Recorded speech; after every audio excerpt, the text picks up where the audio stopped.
The room in Annapolis smells of beeswax candles. December 23rd, 1783. My hand shakes, not from age, for I am only 51, but from the weight of what I am about to do. In my palm rests the commission that has defined me for 8 brutal years. Commander-in-Chief of the Continental Army and President. Around me, the members of Congress shift in their seats, uncertain what to expect.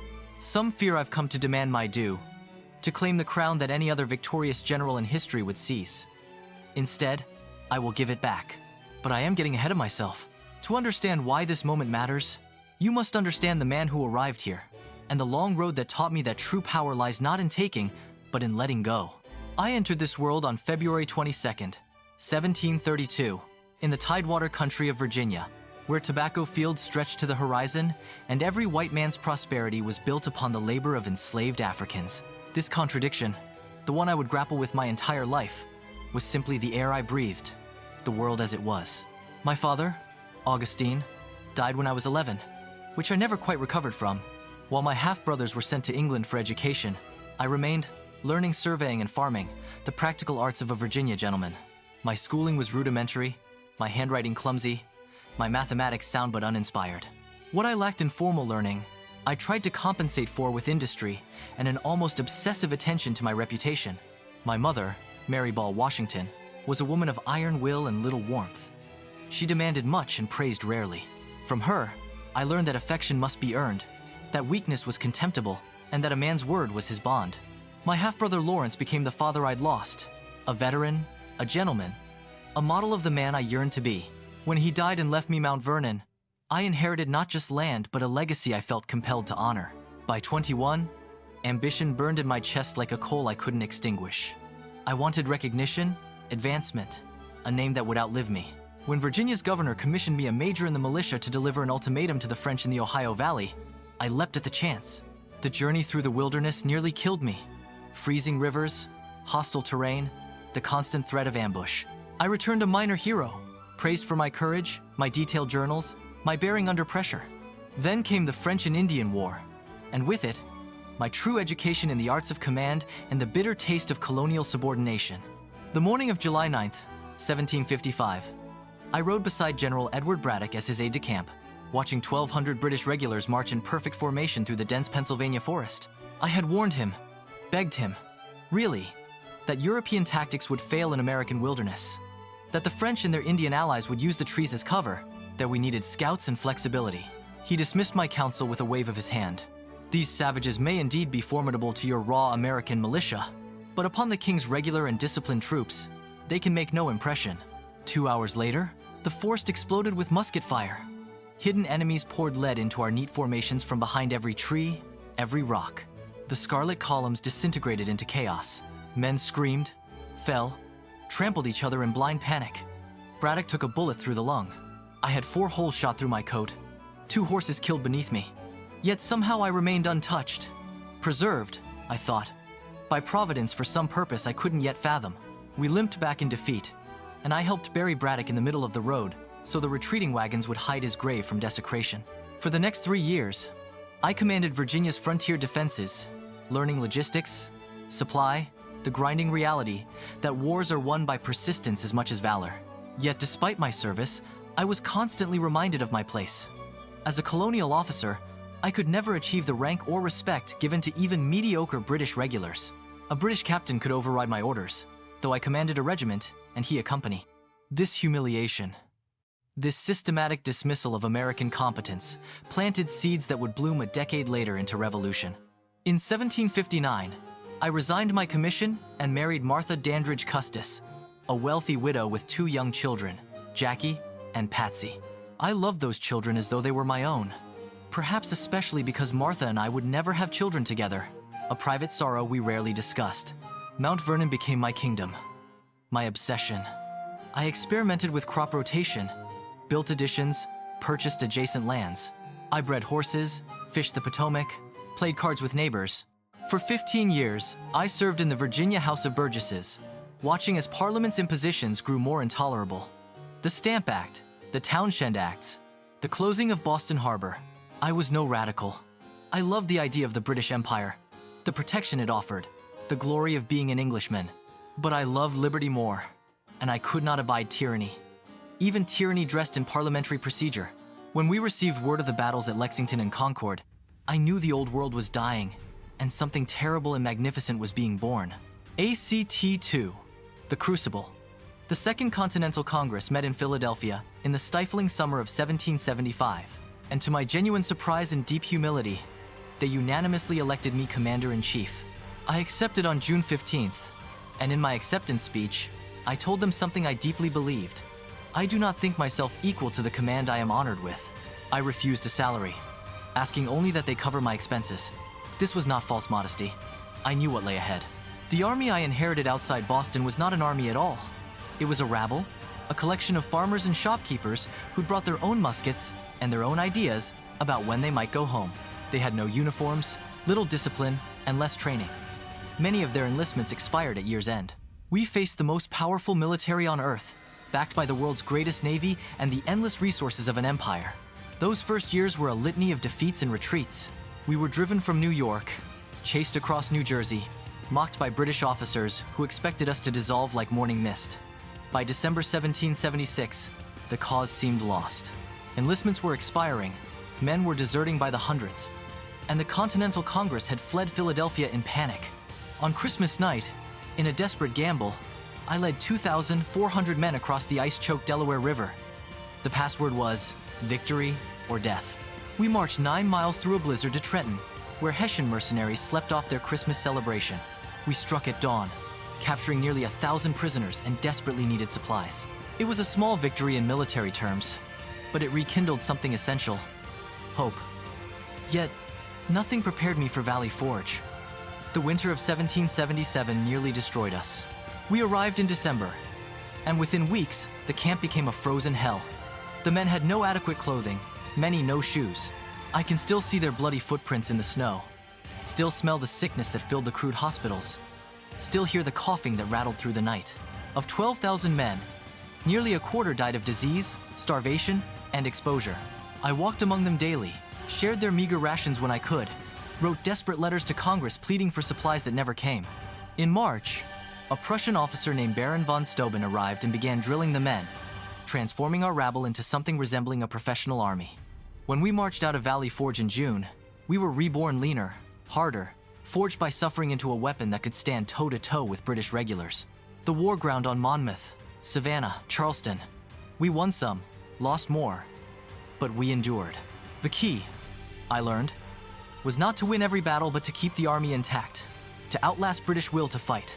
When the French alliance brought ships and soldiers after our victory at Saratoga, the tide finally turned. In 1781, we trapped General Cornwallis at Yorktown, his back to the sea, our cannons pounding his positions while the French fleet blocked his escape. On October 19th, as the British marched out to surrender, their band played "The World Turned Upside Down," and I permitted myself a small smile. The world had indeed turned, though not in the way they meant. But in the victory's aftermath came the greatest test, not of my courage, but of my character. In 1783, as peace negotiations dragged on and Congress failed to pay the army, my officers gathered at Newburgh, New York, plotting mutiny. Some whispered that I should march on Congress, seize power, make myself king. The army adored me, would follow me anywhere. I called them together and spoke words I'd rehearsed 100 times. If you have any regard for your country, concern for yourself or posterity, or respect for me, banish these thoughts from your mind. As I pulled out a letter to read, my hand fumbled. I reached into my pocket for my new spectacles. Few had seen me wear them. "Gentlemen," I said quietly, "you will permit me to put on my spectacles, for I have not only grown gray, but almost blind in the service of my country." Grown men wept. The conspiracy dissolved. I had diffused rebellion not with threats, but by reminding them of our shared sacrifice and higher purpose. And so we arrived back in Annapolis, where I began this tale. Act 3. The Architect. I stand before Congress and read from my prepared statement, my voice steady, despite the emotion threatening to break through. Having now finished the work assigned me, I retire from the great theater of action, and bidding an affectionate farewell to this august body under whose orders I have so long acted, I here offer my commission and take my leave of all the employments of public life. I hand over the commission, bow, and walk out. In that moment, I am no longer Commander-in-Chief. I am simply George Washington, farmer, eager to return to Martha and Mount Vernon. The world reacts with shock. King George III, upon hearing the news, reportedly says, "If he does that, he will be the greatest man in the world. Even our allies cannot fathom it." Victorious generals don't surrender power, they seize it. But I had not fought to replace one tyrant with another. The sword had been loaned to me by the people. Now I returned it to them. My retirement lasted 4 years. 4 peaceful, productive years tending my farms, experimenting with fertilizers, entertaining a constant stream of visitors who came to Mount Vernon to see the American Cincinnatus. But letters from friends like James Madison and Alexander Hamilton grew increasingly alarmed. The Articles of Confederation had proven too weak to govern. States bickered like quarrelsome siblings, trade barriers strangled commerce, debts went unpaid, and violent uprisings like Shays' Rebellion in Massachusetts threatened to tear the fragile nation apart. Reluctantly, I agreed to attend the Constitutional Convention in Philadelphia in 1787. I was unanimously elected president of the convention, and though I spoke rarely from the chair, my presence lent legitimacy to the proceedings. For 4 months, brilliant men debated, compromised, and crafted a new framework. A federal republic with checks and balances, a system designed to prevent the concentration of power we just escaped. When the Constitution was ratified, the Electoral College unanimously chose me as the first president. I accepted with dread. I was 57, longing for peace, but duty called again. My inauguration on April 30, 1789, in New York City, was both magnificent and terrifying. I wore a simple brown suit, American-made, to signal Republican simplicity. As I took the oath on the balcony of Federal Hall, I added 4 words not in the Constitution: "So help me God." Every eye in the crowd knew that I was walking on completely untrodden ground. There were no precedents, no guidebook. Every decision I made would echo through generations. I assembled a cabinet of brilliant minds who despised each other. Alexander Hamilton as Secretary of the Treasury, Thomas Jefferson as Secretary of State. Hamilton envisioned a strong central government with a national bank and federal assumption of state debts. Jefferson dreamed of an agrarian republic of independent farmers, suspicious of federal power and moneyed interests. Their arguments filled my office, their philosophical war conducted through newspaper proxies that grew increasingly vicious. I tried to be a mediator, to harness both visions for the nation's benefit. Hamilton's financial system, controversial as it was, stabilized our credit and attracted investment. Jefferson's emphasis on individual liberty reminded us why we'd fought. But the partisan divisions they represented exhausted me and worried me deeply. I saw how factions could tear apart what we'd built. In 1794, when farmers in western Pennsylvania violently resisted Hamilton's whiskey tax, I personally led 13,000 militia troops to suppress the rebellion. It pained me to march against my own countrymen, but the federal government's authority had to be established. We arrested the ringleaders, though I later pardoned them. The message was sent. This was a nation of laws, not mob rule. Foreign affairs proved equally treacherous. The French Revolution descended into blood-soaked chaos, and both France and Britain tried to drag us into their war. France reminded us of our alliance during the Revolution. Britain controlled the seas and most of our trade. Either side could destroy us. In 1793, I issued the Proclamation of Neutrality, declaring America would take neither side. Jefferson resigned in protest, believing I'd betrayed our French allies. But I knew our infant nation, drowning in debt and still finding its footing, could not survive European entanglements. We needed time to grow strong. Throughout it all, I maintained a careful dignity, formal weekly levees where citizens could meet me, state dinners with precise protocol, a presidential bearing that commanded respect without suggesting royalty. I was acutely aware that everything I did was setting precedent. How should a president dress? How accessible should he be? How much power should he claim? I tried to walk a careful line between the dignity the office required and the Republican simplicity our experiment demanded. By my second term's end, I was exhausted. I was 65 years old. My teeth, what remained of them, caused constant pain. My hearing was failing.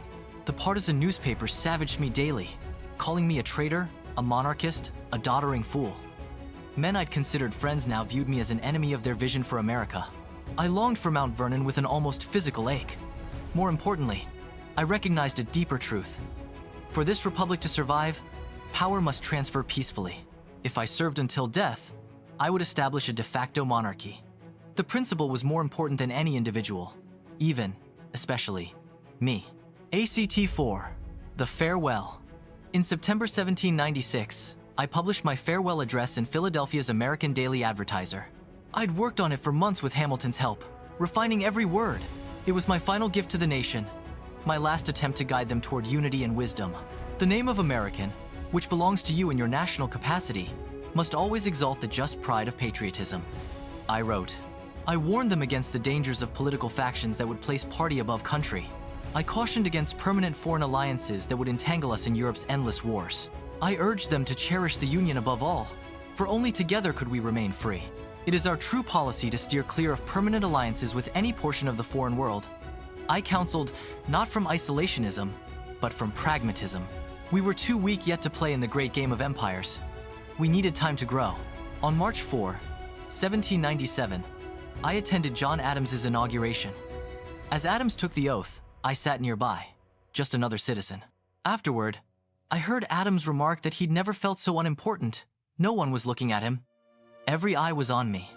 I smiled at the irony. By stepping aside, I'd made the office bigger than myself. The presidency would survive Washington, and that was precisely the point. I returned to Mount Vernon with profound relief.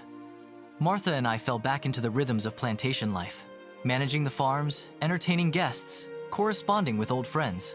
I continued to grapple with the moral weight of slavery, the institution upon which my prosperity was built. I'd long since stopped buying slaves, and I agonized over the contradiction between the liberty I'd championed and the bondage I perpetuated. In my will, I did what I could not do in life. I freed all the enslaved people I directly owned, the only founding father to do so. It was inadequate, a posthumous gesture that couldn't redeem a lifetime's participation in evil, but it was something. On December 12, 1799, I rode around my farms in a mix of rain and snow, inspecting my lands as I'd done for decades. I returned home with a sore throat that worsened overnight. The doctors came, bleeding me, blistering me, applying all the useless remedies of the age. I knew I was dying. I'd lived through too much violence not to recognize death's approach. On December 14th, struggling to breathe, I managed to tell my secretary, Tobias Lear, "'Tis well." Those were my last words. I died that night, between 10 and 11 o'clock, with Martha at my side. I was 67 years old. Epilogue. The Echo. They buried me in the family vault at Mount Vernon, overlooking the Potomac I'd loved. The nation mourned. Congress wore black armbands. Henry Lee, my old cavalry commander, eulogized me as first in war, first in peace, and first in the hearts of his countrymen. But my true legacy wasn't in the battles won or even the precedents set. It was in those two moments of relinquishment, in Annapolis in 1783 and in Philadelphia in 1797, when I proved that Republican government could work, that power willingly surrendered was more potent than power seized. I was not a perfect man. I owned slaves, profited from their labor, and freed them only in death. I made military blunders and political miscalculations. I could be vain, thin-skinned about criticism, obsessed with my reputation. The same ambition that drove me to greatness also whispered temptations I had to consciously resist. But I understood one essential truth. In a republic, no man can be indispensable. The moment a leader believes only he can save the nation is the moment he becomes its greatest threat. The test of Republican character isn't in taking power when offered. That's easy. It's in giving it back when you could keep it. In trusting the people and the institutions you've built to carry on without you. That December day in Annapolis, when I handed over my commission, and that March day in Philadelphia, when I walked away from the presidency, I felt not diminishment, but liberation. The weight of the sword, so long upon my shoulders, was lifted. I had kept faith with the cause, with the men who'd bled beside me, with the principles we'd proclaimed to the world. The republic I helped create was imperfect. It denied liberty to enslaved people and women. It would face civil war and countless trials. But it was founded on an idea powerful enough to survive even its founders' flaws, that government derives its just powers from the consent of the governed, and that those who govern must one day return to being governed. I gave America many things, but perhaps the greatest was this: the understanding that the most powerful act a leader can perform is to peacefully step aside and trust that the work will continue. That legacy, the tradition of the peaceful transfer of power, would echo through the centuries, the bedrock upon which the American experiment would stand or fall. And when I breathed my last, in my own bed, surrounded by those I loved, having lived to see the Constitution ratified and the Republic taking root, I could honestly say what I'd said to Tobias Lear in those final moments. "'Tis well." It was well. The work was not finished, It never would be. But I had done my part. The rest was up to those who came after, to each generation that would have to choose, as I had chosen, service over ambition, principle over power, and the long-term health of the Republic over the short-term glory of any individual. That is the story of my life. That is what I hope history will remember.